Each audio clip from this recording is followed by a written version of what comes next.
নিচে কালাচ টালাচ এরকম কিছু একটা সাপ। এই গর্তটার মধ্যেই সাপটা ঢুকেছে। আমরা এই মুহূর্তে জল দেওয়ার চেষ্টা করছি। Successful plan. দেখুন এর মুখটা কিন্তু আমার হাতেও ঠেকে গেল। বর্তমানে চলে এসেছি। চলে আসো দাদা। আচ্ছা এদিকে চলে আসো, চলে আসো, চলে আসো, কোনো অসুবিধা নেই। আজকে আপনারা হয়তো ইউটিউবে বা অন্যান্য জায়গাতে সোশ্যাল মিডিয়াতে দেখে থাকবেন। তোমার পরিচয়টা তুমি নিচে দিয়ে দাও। আমার পরিচয়, আমি হচ্ছে মধুমিতা, একটা ছোট্ট বিজনেসের ওনার, আর একটা ইউটিউব চ্যানেল রয়েছে ছোটখাটো, যার নাম স্বপ্নরান ব্লগস। স্বপ্নরান ব্লগস আপনারা অনেকেই দেখেন, আমি নিজেও দেখি। আচ্ছা, তো কি হয়েছে আজকে, আমাকে কি জন্য আসতে হয়েছে? আমি লাইভ করছিলাম উপরে, লাইভ শেষে শুনলাম যে নিচে কালাচ টালাচ এরকম কিছু একটা সাপ। সময় নষ্ট করবো না, আমরা সরাসরি দেখিয়ে দিচ্ছি যে বর্তমানে এখন দেখতে পাচ্ছেন, আমি একটু ক্লোজ করে দেখাচ্ছি যে জায়গাটা কেমন হয়ে আছে। দেখুন বাড়ির মধ্যে আপনি বর্ষাকালে যদি এই রকম কোনো গার্বেজ আকারে বা স্তূপ আকারে কিছু যদি আপনি স্টোর করে রেখে দেন না, সেটা যাই হতে পারে, এখানে কাঠ রয়েছে, আপনি বস্তা রাখতে পারেন, আপনি জ্বালানি রাখতে পারেন, আপনি যা কিছু রাখতে পারেন, সাপের কিন্তু সেটা আস্তানা হতে পারে, এবং খুব ভালো আস্তানা হয়। কারণ কি, লাগাতার এখানে কদিন গোটা পশ্চিমবঙ্গ ব্যাপী বৃষ্টি হয়েছে।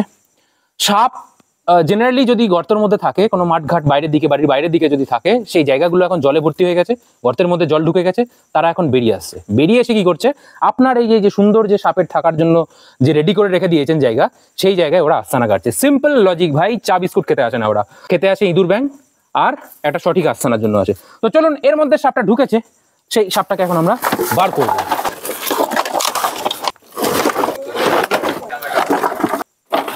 এখানে একটা ফুটো আছে, বুঝলি? দেখি ছোট লাইটটা দেখি।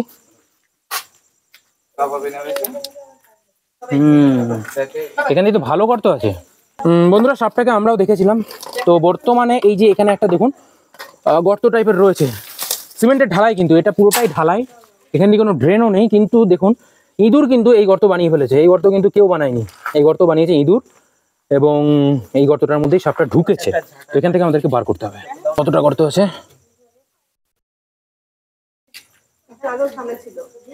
আমার মনে হয় এই সাইড বরাবর গেছে, এরকম হতে পারে। সাইডও আছে। আচ্ছা, এগুলো কি সরিয়ে নিয়ে দেখলে হয় না, এখানে আছে কিনা? না, ও এর মধ্যে নেই, ও এখানেই ঢুকেছে, আমি দেখেছি ঢুকতে।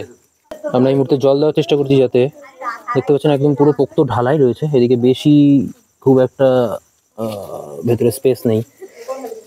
ভাঙতে চাইছি না চট করে, যাতে জল দিয়ে বার করা যায় কিনা দেখা যাক।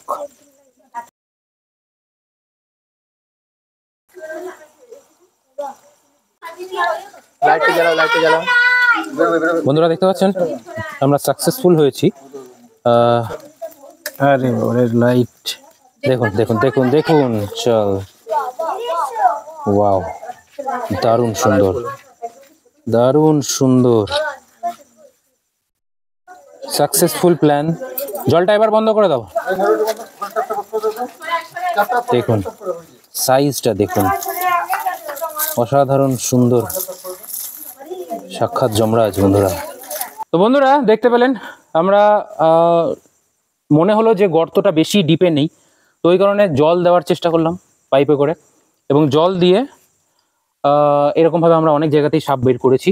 যখন দেখেছি যে যে জায়গাটায় সাপ ঢুকে গেল, যদি সেই গর্তটা ওয়ান এন্ড হয়, মানে ওই দিক যদি বন্ধ থাকে, সেরকম যদি কোনো গর্তে ঢোকে, তখন ওই জায়গায় কি হয়, জলের ফ্লো দিলে সেই জায়গায় সাপ থাকতে পারে না। কারণ এরা হচ্ছে জলের সাপ না, এরা জল পছন্দ করে না, এরা ডাঙাতে থাকে। এই কালাচ সাপ এখন যেটা আমার হাতে দেখতে পাচ্ছেন, দেখুন ভীষণ শান্ত প্রকৃতির, হ্যাঁ, কোনো এর গজরানো নেই, কোনো কিছু নেই।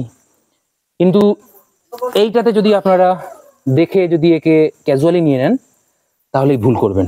দেখুন এর মুখটা কিন্তু আমার হাতেও ঠেকে গেল, হ্যাঁ, জানি না ক্যামেরাতে কতটা এসছে। বেসিক ফান্ডাটা হচ্ছে কি, এরা হচ্ছে অতটা অ্যাগ্রেসিভ না, যেরকম আপনারা রাসেলস ভাইপার দেখেছেন আমার চ্যানেলে, যেরকম কোবরা দেখেছেন, মনোক্লেট কোবরা দেখেছেন। এই ক্রেট প্রজাতির সমস্ত সাপ, ব্যান্ডেড ক্রেটও তার মধ্যে রয়েছে, হ্যাঁ। এরা কি হয়, এদের দাঁতটা না, 20 দাঁত পেছনের দিকে থাকে।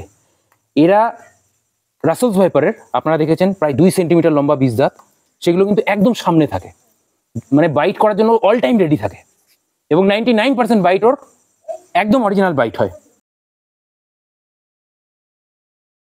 কিন্তু এদেরকে বাইট করতে গেলে কি হয়, এদেরকে একটু গ্রিপ করে ভালো করে ধরতে হয়। এই যে আমার হাতটা ঠেকে গেল, ও তো চাইলে বাইট করতে পারতো, কিন্তু এত তাড়াতাড়ি এত ফাস্ট এরা বাইট করতে পারে না। রিসেন্টকার ঘটনা, আমার এক সাবস্ক্রাইবার বন্ধু আমাকে হোয়াটসঅ্যাপে কালকে মেসেজ করেছেন এবং তিনি একটা আপডেট দিলেন যে এই কালাত সাপ নিয়ে এক 12-13 বছরের একটা মহিলা, মানে একটা মেয়ে সরি, সে ঘুমাচ্ছিল বিছানাতে। এই কালাত সাপ ছিল, মশারি টাঙিয়েই ঘুমিয়েছিল। সে বেচারি অনেক কবার কামড় খেয়ে যায় এই কালাচের, তাকে শেষ পর্যন্ত বাঁচানো যায়নি। ভয়ঙ্কর সাপ বন্ধুরা, এত সাইলেন্ট, তো কোনো আওয়াজ নেই, এই কারণে একে সাইলেন্ট কিলার বলি। একটা চন্দ্রপোড়া সাপের 40 মিলিগ্রাম বিষ লাগে একটা মানুষকে মারার জন্য, একটা গোখর সাপের 12 মিলিগ্রাম, আর এর মাত্র 1 মিলিগ্রাম। সাবাস বেটা। একে সাইলেন্ট কিলার এই কারণে বলি যে এ সাইলেন্টলি কিল করে দেয়। এবং এটা কি মিডনাইট স্নেক, এ মাঝ রাতে বেরোয়। এখন যদিও মাঝ রাত না, এখন রাত 9টা বাজে, কিন্তু তবুও বেরিয়ে পড়েছে এবং কি রাতের মধ্যেই এ শিকার সংগ্রহ করে এ আবার এর ঠিক আস্তানায় কোনো একটা গর্তের মধ্যে এ চলে যাবে। দিনের আলো ভীষণ অপছন্দ করে, দিনের আলোতে আমরা খুব কম রেস্কিউ করি। হ্যাঁ, এরা শুধুমাত্র এই রাত্রিবেলাতে বেরোয়। দেখুন এই স্মেল নিচ্ছে, মানে স্মেল তো নিতে পারে না সাপ, সাপের নাক নেই, হিট সেন্স করছে, এই যে হাতটা বুঝতে পারছে এবং হাত বেয়ে ওঠার চেষ্টা করছে।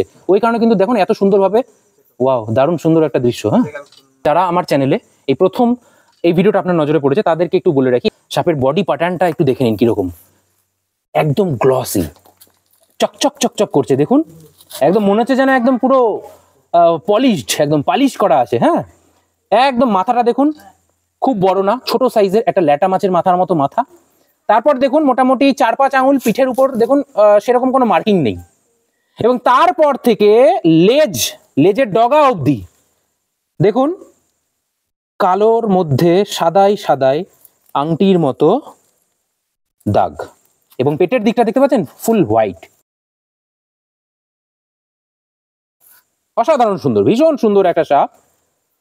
তো এই সাপ থেকে সাবধান থাকবেন। এই জুলাই, আগস্ট, সেপ্টেম্বর, বিশেষ করে এই 3 মাস কালাচের ব্যাপক উপদ্রব হয়। বিছানায় যখন শোবেন খুব ভালো করে বালিশের কভার, চাদরের নিচগুলো ভালো করে ঝেড়ে ঝুড়ে তবে কিন্তু ঘুমাবেন, বিশেষ করে গ্রাম বাংলায় যারা গ্রাউন্ড ফ্লোরে যারা থাকেন। ছোট্ট একটা সাপ গোটা এশিয়া মহাদেশের মধ্যে সব থেকে বেশি মানুষকে মেরে ফেলে। ছোটা প্যাকেট বড়া ধামাকা। তো চলুন বন্ধুরা, সাপটাকে আমরা ব্যাগের মধ্যে নিয়ে নিই।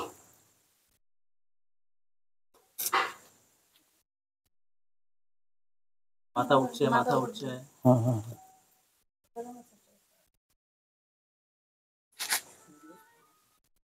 তাহলে তোমাদের বাড়ি থেকে কি উদ্ধার হলো? এটা কিন্তু আমার মিনি সাবস্ক্রাইবার, এই পেছন থেকে বলে দিচ্ছিল যে 1 মিলিগ্রাম লাগে এই সাপের বিষ, তাই তো? ভিডিও দেখো, এটা আর একটা সাবস্ক্রাইবার। হ্যাঁ, এই আবার আমার ভয়েস শুনে বুঝে যায়। ভিডিও কিন্তু সেভাবে দেখে না, কিন্তু ভয়েস দেখে, ভয়েস শুনে আমি বুঝলাম না ও কি করে বুঝলো যে ভয়েস শুনে এটা 6 বার বাজানো আছে। বাপ রে বাপ, এটা আরো মিনি প্রো, আর এটা মিনি। ঠিক আছে, তো যাই হোক, দেখতে পেলে তো কি সাপ উদ্ধার করলাম? কালাত সাপ উদ্ধার করলাম, তাই না?